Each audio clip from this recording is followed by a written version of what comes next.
Mənzildə əlavə 3 yataq otağı,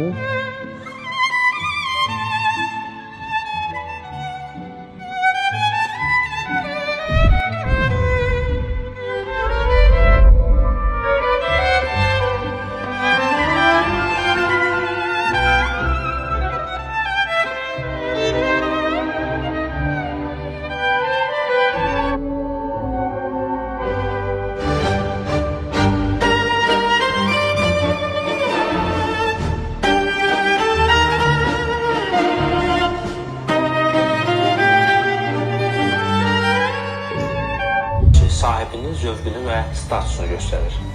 Məhz bu mənzil sizin arzularınızdakı mənzil ola bilər. Əlbəttə ki, yaxşı fonunuz varsa, elə indi aşağıdakı nömrəyə zəng vura bilərsiniz. Ay qız, gidə süb soydu.